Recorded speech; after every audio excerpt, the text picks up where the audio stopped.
Doctor ਸਾਹਿਬ, ਵਿਸਾਖੀ ਦੇ ਨਾਲ ਜਿੱਥੇ ਸੈਲੀਬ੍ਰੇਸ਼ਨ ਜੁੜੀ ਹੋਈ ਹੈ, ਜਿੱਥੇ ਸੁੱਖ ਜੁੜੇ ਹੋਏ ਹਨ, ਜਿੱਥੇ ਕਿਸਾਨੀ ਜੁੜੀ ਹੋਈ ਹੈ, ਜਿੱਥੇ ਖਾਲਸਾ ਜੁੜਾ ਹੋਇਆ ਹੈ, ਜਿੱਥੇ ਪੰਜਾਬ ਜੁੜਾ ਹੋਇਆ ਹੈ, ਉੱਥੇ ਕਿਤੇ ਨਾਲ ਦੁਖਾਂਤ ਵੀ ਜੁੜਾ ਹੋਇਆ ਹੈ। ਅਗਰ ਅਸੀਂ ਦੇਖੀਏ ਤੇ 1919 ਦੀ ਜਿਹੜੀ ਵਿਸਾਖੀ ਹੈ ਅੰਮ੍ਰਿਤਸਰ ਦੀ, ਜਲਿਆਂਵਾਲਾ ਬਾਗ ਦੀ, ਜਦੋਂ ਸਾਨੂੰ ਵਿਸਾਖੀ ਯਾਦ ਆਉਂਦੀ ਹੈ ਤੇ ਜਲਿਆਂਵਾਲਾ ਬਾਗ ਦੇ ਉਹ ਸ਼ਹਾਦਤਾਂ ਵੀ ਯਾਦ ਆਉਂਦੀਆਂ ਹਨ, ਜਿਹੜੇ ਸਾਡੇ ਪੰਜਾਬੀਆਂ ਨੇ ਦਿੱਤੀਆਂ ਸਨ। ਉਹਦੇ ਵਿੱਚ ਮੁਸਲਿਮ ਪੰਜਾਬੀ ਵੀ ਸ਼ਾਮਲ ਸੀ, ਸਿੱਖ ਪੰਜਾਬੀ ਵੀ ਸ਼ਾਮਲ ਸੀ, ਹਿੰਦੂ ਪੰਜਾਬੀ ਵੀ ਸ਼ਾਮਲ ਸੀ, ਸਾਰੇ ਧਰਮਾਂ ਦੇ ਲੋਕ ਸ਼ਾਮਲ ਸੀ। ਕੋਈ 20,000 ਦੇ ਕਰੀਬ ਬੰਦਾ ਵਿਸਾਖੀ ਤੇ ਇਕੱਠਾ ਹੋਇਆ ਸੀ ਜਲਿਆਂਵਾਲਾ ਬਾਗ 1919 ਨੂੰ। ਤੇ ਉਹਦੇ ਤੇ ਜਨਰਲ ਡਾਇਰ ਨੇ ਗੋਲੀ ਚਲਾਈ ਸੀ, ਔਰ ਉਹਦੇ ਸਰਕਾਰੀ ਰਿਕਾਰਡ ਦੇ ਮੁਤਾਬਿਕ ਕੋਈ 337 ਲੋਕ ਜਿਹੜੇ ਹਨ ਉੱਥੇ ਸ਼ਹੀਦ ਹੁੰਦੇ ਨੇ। ਲੇਕਿਨ ਦੱਸਣ ਵਾਲੇ ਜਿਹੜੇ ਅਵਾਮੀ ਜ਼ਰਾਏ ਹਨ ਉਹ ਦੱਸਦੇ ਸਨ ਕਿ 1,000 ਤੋਂ ਉੱਪਰ ਲੋਕ ਜਿਹੜੇ ਹਨ ਉਹ ਉਹਦੇ ਵਿੱਚੋਂ ਕਤਲ ਕੀਤੇ ਗਏ ਸੀ। ਕਦੀ ਉਹਨਾਂ ਸ਼ਹੀਦਾਂ ਨੂੰ ਇਹਨਾਂ ਵਿਸਾਖੀਆਂ ਦੇ ਵਿੱਚ ਯਾਦ ਕੀਤਾ ਜਾਂਦਾ ਹੈ, ਕਿਉਂਕਿ ਉਹ ਵੀ ਵਿਸਾਖੀ ਦਾ ਦਿਹਾੜਾ ਸੀ। ਬੜਾ ਅਹਿਮ ਸਵਾਲ ਰਜਾ ਬਾਈ ਕੀਤਾ ਹੈ। ਐਕਚੁਅਲੀ ਅੰਗਰੇਜ਼ ਜਿਹੜਾ ਸੀ ਉਹ ਇਸ ਦਿਨ ਸਾਡੇ ਲੋਕਾਂ ਨੂੰ ਪਛਾੜਨਾ ਚਾਹੁੰਦਾ ਸੀ, ਕਿਉਂਕਿ ਇਹ ਇੱਕੋ ਇੱਕ ਦਿਨ ਹੈ ਜਿੱਥੇ ਅਸੀਂ ਸਾਂਝੇ ਤੌਰ ਤੇ ਇਕੱਠੇ ਹੁੰਦੇ ਹਾਂ, ਔਰ ਉਹ ਖੌਫ ਦਾ ਜਿਹੜਾ ਦਰਿਆ ਹੈ ਉਹਨੂੰ ਵਗਾਉਣਾ ਚਾਹੁੰਦਾ ਸੀ। ਔਰ ਇਸ ਕਰਕੇ ਜਿਹੜਾ ਅੰਗਰੇਜ਼ ਨੇ ਇਹ ਤਸ਼ੱਦਦ ਜਿਹੜਾ ਹੈ ਜਲਿਆਂਵਾਲੇ ਬਾਗ ਦੇ ਵਿੱਚ ਕੀਤਾ ਹੈ। ਲੇਕਿਨ ਇਹਦੇ ਉਲਟ ਜਿਹੜਾ ਹੈ ਇਹ ਜਿਹੜਾ ਤਿਉਹਾਰ ਹੈ ਜਾਂ ਇਹ ਜਿਹੜਾ ਜਲਿਆਂਵਾਲਾ ਵਾਕਿਆ ਹੈ ਉਹਨੇ ਸਾਡੇ ਵਿੱਚ ਕੁਰਬਾਨੀ ਭਰ ਦਿੱਤੀ ਹੈ, ਸੂਰਬੀਰਤਾ ਭਰ ਦਿੱਤੀ ਹੈ। ਔਰ ਪਿਲਰ ਵਾਂਗ ਜਿਹੜਾ ਸਿੱਖ ਹੈ ਉਹ ਮਾਨਵਤਾ ਦੇ ਸਤੰਭ ਵਿੱਚ ਖੜਾ ਹੋ ਗਿਆ ਹੈ। ਉਹ ਪਰਵਾਹ ਨਹੀਂ ਕਰਦਾ ਕਿ ਕੋਈ ਤਸ਼ੱਦਦ ਹੋਇਆ ਹੈ, ਉਹ ਹਿੰਮਤ ਰੱਖਦਾ ਹੈ ਬਦਲਾ ਲੈਣ ਦੀ, ਉਹ ਹਿੰਮਤ ਰੱਖਦਾ ਹੈ ਕੁਰਬਾਨੀ ਦੇਣ ਦੀ।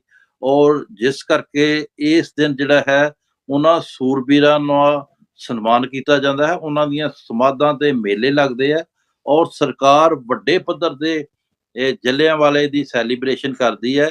ਔਰ ਬਾਹਰ ਜਿਹੜੇ ਪ੍ਰਵਾਸੀ ਹੈ ਉਹ ਸੈਮੀਨਾਰ ਕਰਕੇ ਚੰਗੇ ਚੰਗੇ ਸਕਾਲਰ ਬੁਲਾ ਕੇ ਔਰ ਉਹਨਾਂ ਸੂਰਬੀਰਾਂ ਦੇ ਕਿੱਸੇ ਸੁਣਾ ਕੇ ਜਿਹੜਾ ਹੈ ਕੌਮ ਨੂੰ ਹੋਰ ਮਜ਼ਬੂਤ ਕਰਦੀ ਹੈ, ਤਾਂ ਕਿ ਆਉਣ ਵਾਲਾ ਸਮਾਂ ਜਿਹੜਾ ਹੈ ਉਹ ਯਾਦ ਰੱਖੇ ਕਿ ਅੰਗਰੇਜ਼ ਨੇ ਜਿਹੜਾ ਹੈ ਉਹ ਤਸ਼ੱਦਦ ਕੀਤਾ ਸੀ ਸਾਰੀਆਂ ਕੌਮਾਂ ਦੇ ਉੱਤੇ ਇੱਕ ਸਾਂਝੀ ਜਗ੍ਹਾ ਦੇ ਉੱਤੇ।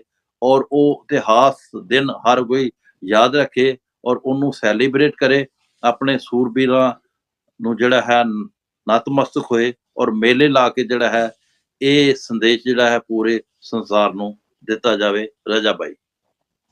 ਡਾਕਟਰ ਸਾਹਿਬ, ਪੰਜਾਬੀਆਂ ਦੀ ਤਾਰੀਖ ਵਿੱਚ ਅਸੀਂ ਦੇਖੀਏ ਤਾਂ ਪੂਰੀ ਅਮਨ ਪਸੰਦੀ ਦੀ ਤਾਰੀਖ ਹੈ।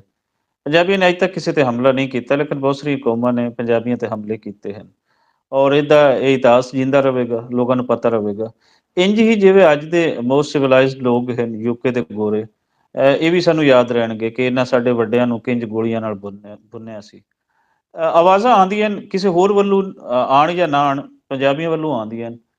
ਮੈਂ ਹਮੇਸ਼ਾ ਇਹ ਗੱਲ ਕੀਤੀ ਹੈ, ਸੈਮੀਨਾਰ ਵੀ ਅਸੀਂ ਕਰਾਇਆ ਸੀ ਇਹਦੇ ਤੇ ਉਹਦੇ ਤੇ ਵੀ ਅਸੀਂ ਇੱਕ ਮੁੱਦਾ ਰੱਖਿਆ ਸੀ ਕਿ ਜ਼ੁਲਮ ਜੋ ਕੀਤਾ ਸੀ ਇਹ ਪੰਜਾਬ ਤੇ ਇਸ ਵਿਸਾਖੀ ਦੇ ਦਿਹਾੜੇ ਜਲਿਆਂਵਾਲਾ ਬਾਗ ਦਾ, ਉਹਦੇ ਤੇ ਉੱਥੋਂ ਦੀ ਪਾਰਲੀਮਾਨ ਇੱਕ ਸਰਕਾਰੀ ਤੌਰ ਤੇ ਕੋਈ ਮਾਫੀ ਮੰਗ ਲਈ ਜਾਵੇ, ਤਾਂ ਜੇ ਇੱਕ ਤਕਲੀਫ ਜਿਹੜੀ ਹੈ ਉਹ ਜਨਰਲ ਡਾਇਰ ਦੀ ਜਿਹੜੀ ਸੀ ਦਿੱਤੀ ਹੋਈ, ਉਹਦੇ ਤੇ ਬੇਸ਼ੱਕ ਉਹ ਲੋਕ ਤੇ ਵਾਪਸ ਨਹੀਂ ਆ ਸਕਦੇ, ਲੇਕਿਨ ਇੱਕ ਸਿਵਲਾਈਜ਼ਡ ਕੰਟਰੀਜ਼ ਦਾ, ਸਿਵਲਾਈਜ਼ਡ ਲੋਕਾਂ ਦਾ ਇਹ ਤਰੀਕਾਕਾਰ ਹੁੰਦਾ ਹੈ ਕਿ ਉਹਦੇ ਤੋਂ ਮਾਫੀ ਮੰਗ ਲੈਣ ਕਿ ਸਾਡੇ ਵੱਡਿਆਂ ਨੇ ਜ਼ੁਲਮ ਕੀਤਾ ਸੀ ਤੁਹਾਡੇ ਵੱਡਿਆਂ ਤੇ।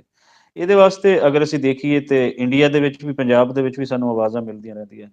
ਯੂਕੇ ਦੇ ਵਿੱਚ ਅਮਰਜੀਤ ਸਿੰਘ ਗੁਰੀ ਹਨ, ਹੋਰ ਬਹੁਤ ਸਾਰੇ ਦੋਸਤ ਹਨ ਮੁਖਤਲਿਫ ਥਾਵਾਂ ਤੇ ਅਮਰੀਕਾ ਦੇ ਵਿੱਚ ਬੈਠੇ ਹੋ ਤੁਸੀਂ, ਕਿਆ ਇਹ ਡਿਮਾਂਡ ਤੁਸੀਂ ਕਰ ਸਕਦੇ ਹੋ ਕਿ ਇਹਦੇ ਤੇ ਯੂਕੇ ਦੇ ਜਿਹੜਾ ਗੋਰਾ ਹੈ ਪੰਜਾਬੀਆਂ ਤੇ ਜੋ ਜ਼ੁਲਮ ਉਸਨੇ ਕੀਤੇ ਸੀ ਉਹਦੇ ਤੇ ਮਾਫੀ ਮੰਗੇ? ਬਿਲਕੁਲ ਤੁਹਾਡੇ ਸਾਹਮਣੇ, ਕਿਉਂਕਿ ਸਾਡੀ ਕੌਮ ਦੇ ਵਿੱਚ ਹੈ ਜ਼ੁਲਮ ਸਹਿਣਾ ਤੇ ਜ਼ੁਲਮ ਕਰਨਾ ਜਿਹੜਾ ਨਾ ਉਹਨੂੰ ਅਸੀਂ ਪਾਪ ਦੇ ਸਮਾਨ ਗਿਣਦੇ ਹਾਂ।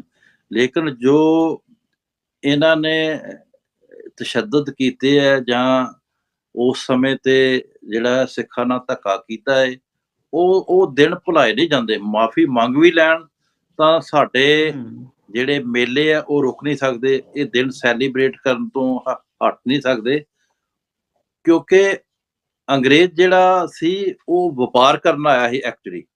ਲੇਕਿਨ ਜਦੋਂ ਉਹਨੇ ਵੇਖਿਆ ਵੀ ਉਹਦੇ ਵਪਾਰ ਨੂੰ ਧੱਕਾ ਲੱਗ ਰਿਹਾ ਹੈ ਤੇ ਉਸਨੇ ਉਹਨੂੰ ਪ੍ਰਫੁੱਲਤ ਕਰਨ ਵਾਸਤੇ ਜਿਹੜਾ ਹੈ ਇਹ ਚੱਕਰ ਚਲਾਇਆ ਸੀ ਕਿ ਇਹ ਕੌਮ ਹੈ ਜਿਹੜੀ ਸਾਨੂੰ ਇੱਥੋਂ ਭਜਾ ਸਕਦੀ ਹੈ, ਲੇਕਿਨ ਸਾਂਝੇ ਤੌਰ ਤੇ ਹਿੰਦੂ ਮੁਸਲਮਾਨ ਸਿੱਖਾਂ ਨੇ ਉਹਨਾਂ ਨੂੰ ਭਜਾਇਆ ਸੀ ਔਰ ਉਸ ਇਬਜ਼ਾਨੇ ਵਿੱਚ ਉਹਨੇ ਤਸ਼ੱਦਦ ਕੀਤਾ ਔਰ 2-3 ਸਾਕੇ ਜਿਹੜੇ ਹੈ ਬੜੇ ਵੱਡੇ ਵੱਡੇ ਕੀਤੇ, ਜਿਹਦੇ ਵਿੱਚ ਜਲਿਆਂਵਾਲਾ ਬਾਗ ਜਿਹੜਾ ਹੈ ਉਹ ਸਭ ਤੋਂ ਉੱਤਮ ਸਾਕਾ ਮੰਨਿਆ ਗਿਆ।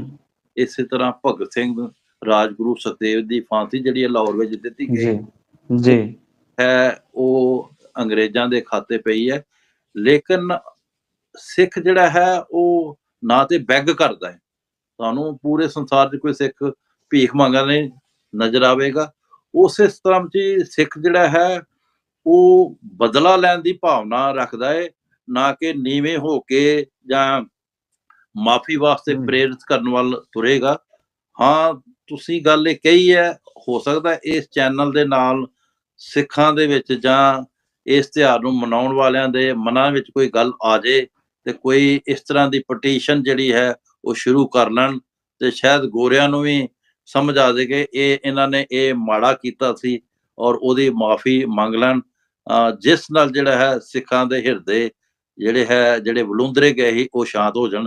ਇਸ ਤਰ੍ਹਾਂ ਦਾ ਕੋਈ ਕਾਰਜ ਹੋ ਸਕਦਾ ਹੈ। ਤੁਹਾਡਾ ਬੜਾ ਅੱਛਾ ਸਵਾਲ ਹੈ ਔਰ ਹੋ ਸਕਦਾ ਹੈ ਕਿ ਅਸੀਂ ਐਜ਼ ਏ ਪੀਸ ਅੰਬੈਸਡਰ ਇਸ ਦੇ ਉੱਤੇ ਕੰਮ ਕਰਨਾ ਸ਼ੁਰੂ ਕਰ ਦਈਏ। ਰਜਾ ਭਾਈ।